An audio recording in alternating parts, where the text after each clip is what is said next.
కలుపుకుంటే అన్ని రాష్ట్రాలు 24 గంటల విద్యుత్తును అన్ని రంగాల వినియోగదారులకు అందించిన ఏకైక రాష్ట్రం తెలంగాణ రాష్ట్రం మాత్రమే అధ్యక్ష. ఈ రోజు కూడా ఇది నేను చెప్పిన విషయం కాదు అధ్యక్ష.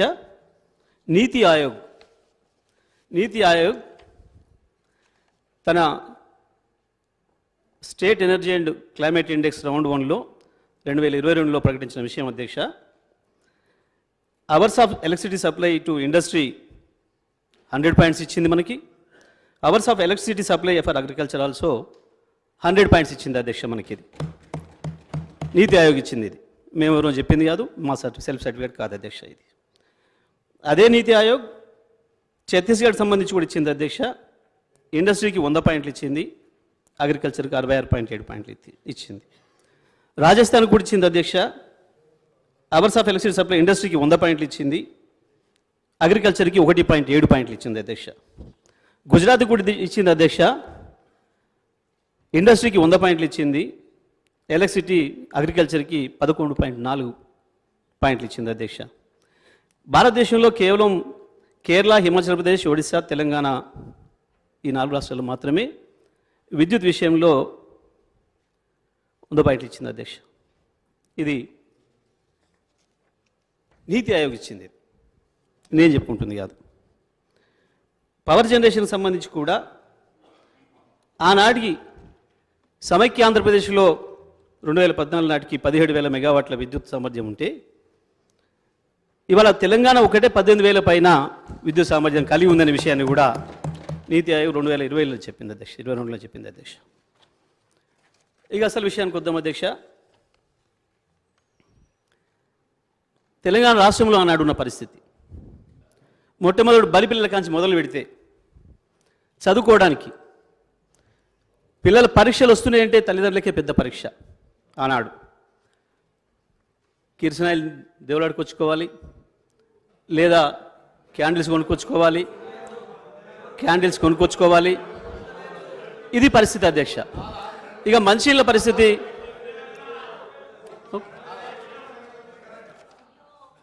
మినిస్టర్ గారు సార్ 2014 నుంచి నిన్న కూడా గౌరవ ముఖ్యమంత్రి గారు, గౌరవ ఉప ముఖ్యమంత్రి గారు, మా సభ్యులందరూ చెప్పారు అధ్యక్ష. నీటి వనరులకు సంబంధించి 2014 నుంచే మొదలైనవి.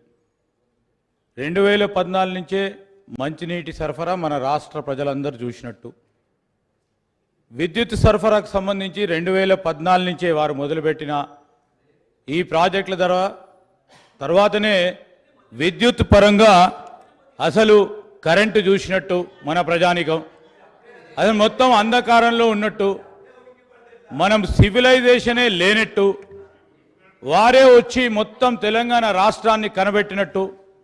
ఈరోజు ఎక్కడ కూడా రాష్ట్రంలో విద్యార్థులు ఎక్కడ కూడా విద్యుత్ పరంగా చదువుకోనట్టు చెప్తా ఉన్నారు అధ్యక్ష. నేను గౌరవ మంత్రి గారిని కోరుతా ఉన్నాను, వారు చేసిన ప్రగతిని చెప్పమని చెప్పండి తప్ప 2014 కంటే ముందు ఏ విధంగా ఉందో మేము కూడా చెప్తాం అధ్యక్ష.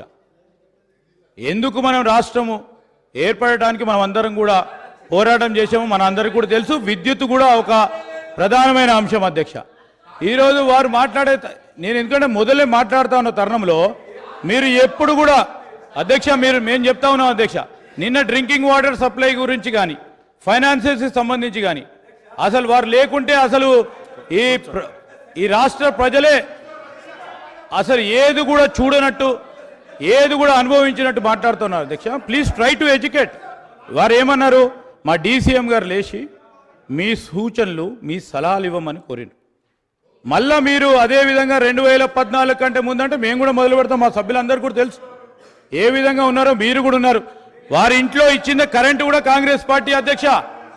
ఈరోజు వారి ఇంట్లో ఇచ్చిన కరెంటు కూడా కాంగ్రెస్ పార్టీకి సంబంధించిన అధ్యక్ష. జగదీశ్వర్ రెడ్డి గారు అధ్యక్ష నేను ఎక్కడ వచ్చిన డీవియేషన్ కానీ ఓ విమర్శకు కానీ నేను పోలేదు. ఎందుకంత తొందరపడుతుందో నాకు అర్థం కావట్లేదు అధ్యక్ష. మరి వారే చెప్పినరు నిన్న 1956 నుంచి మొదలు పెట్టి వచ్చారు వారే. నిన్న 1956 నుంచి మొదలుపెట్టి వచ్చిండ్రు, ఇక్కడ దాకా తెచ్చిండ్రు.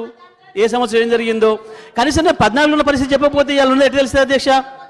ఇవాళ ఏమున్నామో అర్థం చేసుకోవాలంటే ఆ రోజు ఏమున్నామో తెలుసుకోవాలి, ఆ రోజు ఏమున్నామో జ్ఞాపకం చేసుకోవాలి, అప్పుడే ఇవాళ ఏమున్నామో తెలుస్తుంది.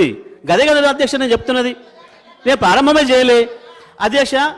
నేను 10వ తరగతి చదివిన నాటి నుంచి మొదలు పెడితే మళ్ళీ నా పిల్లలు 10వ తరగతికి వచ్చిన దానికి కిరసనాయిల దీపాలనే చదివినాం అధ్యక్ష. మేము ఎప్పుడైనా గంతే అధ్యక్ష. అది వారు కూడా గంతే అధ్యక్ష. శ్రీధర్ బాబు గారు కూడా కిరసనాయిల దీపంతోనే చదువుకున్నాడు, అందులో సందేహం లేదు. సరే అధ్యక్ష, ఓకే అధ్యక్ష. ఒకవేళ